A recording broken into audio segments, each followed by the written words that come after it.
औज़ुबिल्लाहि मिनश्शैतानिर्रजीम बिस्मिल्लाहिर्रहमानिर्रहीम सलाम अलैकुम वरहमतुल्लाहि वबरकातुहू। नाज़रीन, अगर आप हमारे इस चैनल के ऊपर नए हैं तो हमारे इस चैनल को ज़रूर सब्सक्राइब करें और बेल आइकॉन आल के ऊपर ज़रूर प्रेस करें।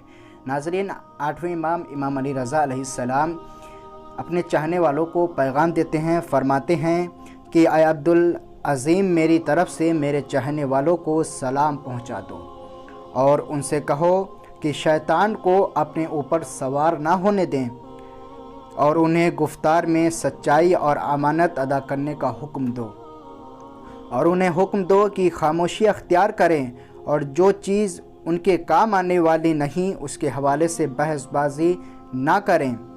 एक दूसरे की तरफ बढ़ें और एक दूसरे से मुलाकात के लिए जाएं। हमारे माशरे में तो अब इस तरीके से ये होने लगा है कि वो फ़ला साहब मेरे घर नहीं आते, फ़ला साहब मेरे घर जब नहीं आते तो हम क्यों उनके घर जाएं। तो अज़ीज़ान मोहतरम, अगर हम इमाम के चाहने वाले हैं तो हमको चाहिए कि हम इमाम की इस बात के ऊपर अमल करें कि एक दूसरे की तरफ बढ़ें और एक दूसरे से मुलाकात के लिए जाएं, क्योंकि ये अमल मुझसे नज़दीक होने का बायस है। सुभान अल्लाह। यानी जो शख्स ये काम अंजाम देगा, इमाम इरशाद फरमाते हैं कि वो शख्स मुझसे और करीब होता चला जाएगा। उसके बाद इमाम इरशाद फरमाते हैं कि उनसे कहो कि एक दूसरे से दुश्मनी और एक दूसरे की बदगोई से परहेज़ करें, क्योंकि मैंने अपने आप से ये अहद किया है कि अगर किसी ने ये काम किया और मेरे चाहने वाले में से किसी चाहने वाले को नाराज़ किया और उसे गुस्सा दिलाया, तो मैं अल्लाह से ये चाहूँगा कि उसे दुनिया में शदीद तरीन अज़ाबों के ज़रिए सज़ा दे और वो उस दुनिया में भी घाटा उठाने वालों में से होगा। सुभान अल्लाह। इस हदीस के ऊपर ज़रा हम गौर करें। इमाम इरशाद फरमाते हैं कि हम क्या करते हैं, एक दूसरे को अजियत दे रहे हैं, एक दूसरे की ग़ीबत कर रहे हैं, एक दूसरे को तकलीफ़ पहुंचा रहे हैं।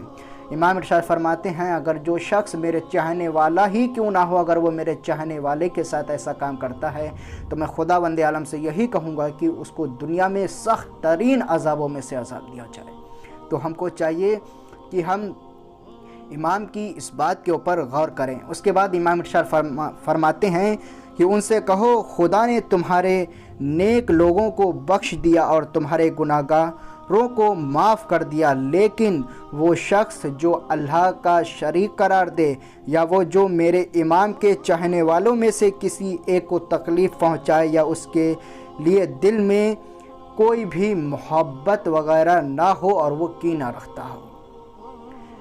ज़रा हम इस हदीस के ऊपर गौर करें। इमाम इरशाद फरमा रहे हैं क्या कि जो मेरे ज़माने के इमाम को, जो मेरे इमामों में से किसी इमाम को तकलीफ़ दे, हम आखिरी इमाम ज़माना अज्जलल्लाहु ताला फ़र्ज़हु शरीफ के ज़माने में ज़िंदगी बसर कर रहे हैं, क्या हम अपने इमाम ज़माना अज्जलल्लाहु ताला फ़र्ज़हु शरीफ को हम तकलीफ़ नहीं दे रहे हैं? इस बात के ऊपर हम ज़रा गौर करें। उसके बाद इमाम इरशाद फरमाते हैं, यकीनी तौर पे खुदा उसे वक्त तक नहीं बख्शेगा जब तक वो अपने नाशाइस्ता किरदार से दस्तबरदार ना हो जाए, और जब भी उसने उन गलत आमाल को छोड़ दिया तो दरअसल अल्लाह ताला की बख्शिश को अपने शामिल हाल कर लिया है, वरना ईमान की रूह उसके दिल से निकल गई और वो हमारी विलायत से खारिज हो गया और उसे हमारी विलायत कोई फ़ायदा भी नहीं पहुंचेगा।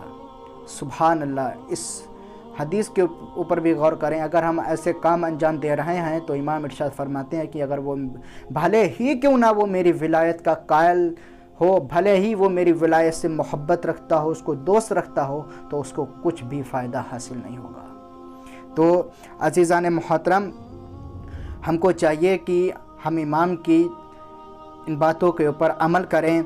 ये जो हमने इमाम के अक़वाल बयान करे हैं, किताब का नाम है अल-इख्तिसास, सफ़ा नंबर 247 से है और बिहार नौरवार जिल्द नंबर 71 सफ़ा नंबर 230 से है। नाज़रीन, आप तमाम मोमिन से गुजारिश है कि हमारी इस वीडियो को दूसरे मोमिन को ज़रूर शेयर करें ताकि वो लोग भी इमाम की इस हदीस से फ़ायदा उठा सकें।